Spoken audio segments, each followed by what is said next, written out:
It started like a scene out of someone else's nightmare, not mine. My name's Captain Danielle Carter. 20 years on the force built my whole career on keeping a steady hand while everyone else lost theirs. But that afternoon at Lakeview Plaza, standing under the harsh skylight with cuffs biting into my wrists, I wasn't Captain Carter anymore. I was just another black woman accused of stealing something I couldn't afford, or so they thought. Phones were up, people whispering, a few calling me names under their breath. One of the security guys smirked like he'd scored a trophy. I tried to hold my head high, but inside I felt the sting of every humiliation I'd ever watched from the other side of the badge. "Let me show my ID." I said, calm but firm. "I'm a captain with the city PD." The officer sneered, "Oldest trick in the book." And that's how my day off turned into a story I'm still telling. I had gone to the store to pick up a graduation gift for my son, Malik, a limited edition watch I'd special ordered months ago. The security guard, a young guy named Blake Whitman, followed me from counter to counter, making no effort to hide it. I'd clocked that look my whole life, the assumption that you're guilty before you even touch anything. When the alarm blared as I walked out empty-handed, I knew it wasn't a coincidence. He barked out, "Step aside, ma'am," loud enough for everyone to hear. I said again, "I haven't taken anything. Check your cameras." He ignored me, signaling to two uniformed cops guys I actually recognized from the academy. "She says she's a captain," Whitman said with a laugh. "That's a new one." Officer Reynolds, my former trainee, looked straight through me like we'd never met. "Hands visible, ma'am. Don't make this worse." My stomach dropped. This wasn't just profiling. This was calculated. At the station, it got worse. They didn't take me to my own precinct. They drove me across town to a building with a reputation for eating officers alive if they crossed the wrong people. Captain Sullivan was waiting there, a tall man with ice blue eyes who'd always treated me like an interloper. "Shoplifting, huh?" he said, tilting his head like he was inspecting a stray dog. Only after they fingerprinted and photographed me did they finally check my ID. The mood shifted from smug to stiff in seconds.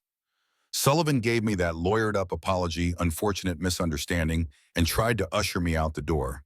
But I'd been on the force too long to miss the look he shot Reynolds.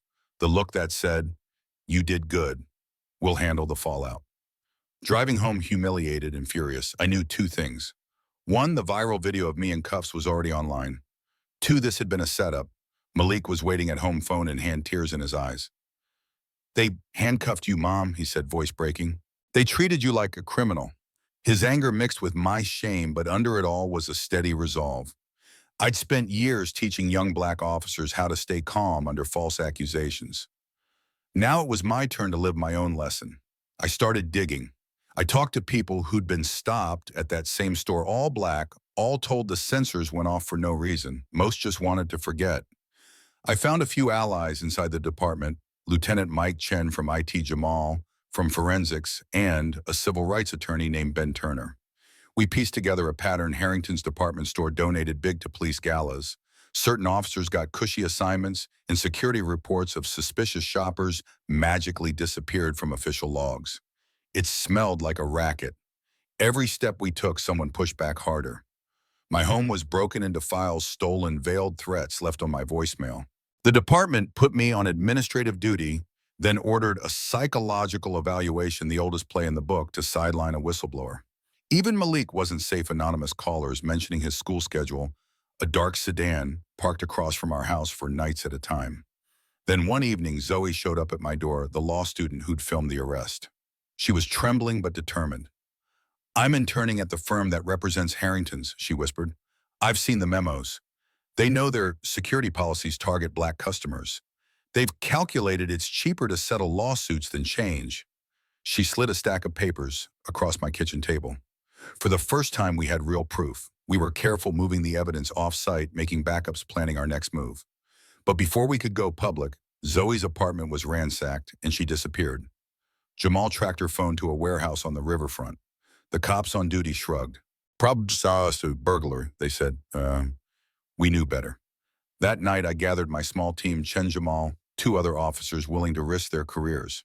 We weren't going in guns blazing, but we weren't leaving Zoe behind. Dressed in civilian clothes with body armor under our hoodies, we slipped into the warehouse through a loading dock. It smelled of oil and damp wood. Voices floated from behind a stack of crates. The girl is the priority, Sullivan was saying. Morgan's evidence we can discredit, but an insider from the firm, that's a problem that needs permanent solving. My heart pounded, but my mind stayed cold. Using hand signals, we staged a distraction. Pallets crashed at the far end of the building. As guards turned, we moved quick silent. I tackled Zoe's chair to the ground just as one of the men reached for a concealed gun. Shots rang out, ricocheting off steel beams. Rodriguez, the rookie, caught a grazing wound but stayed upright. In under 2 minutes, we disarmed them, freed Zoe, and grabbed her files. As we fled into the night, the truth became undeniable. This wasn't just about me and a watch. This was about a network reaching from retail floors to City Hall. We dropped the bombshell the next week. Simultaneous evidence drops to the FBI, DOJ, state AG, and 3 major news outlets. No one agency could bury it.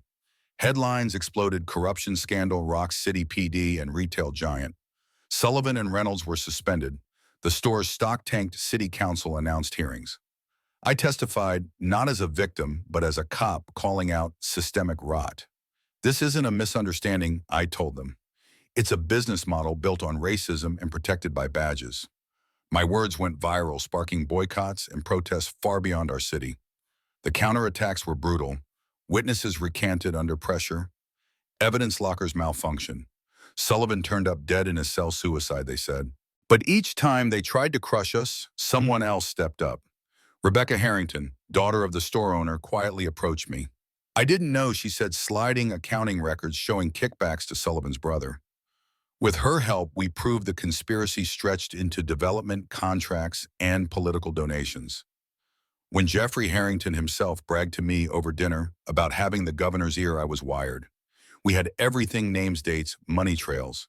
Federal agents hit at dawn, raids on precinct offices, corporate headquarters, even City Hall.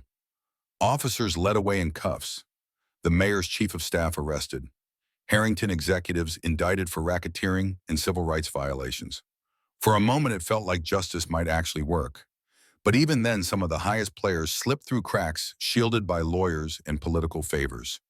It was a partial victory, but a public one. Policies changed. Body cams became mandatory. Community boards gained oversight. Harrington's was sold to new owners who scrapped the profiling playbook and hired security directors from the very communities they once targeted. I took the job running the new Integrity and Reform Division, knowing it wouldn't make me popular. Malik went to college on a civil rights scholarship. Zoe graduated law school and joined my team. We trained rookies to see neighborhoods as partners, not threats.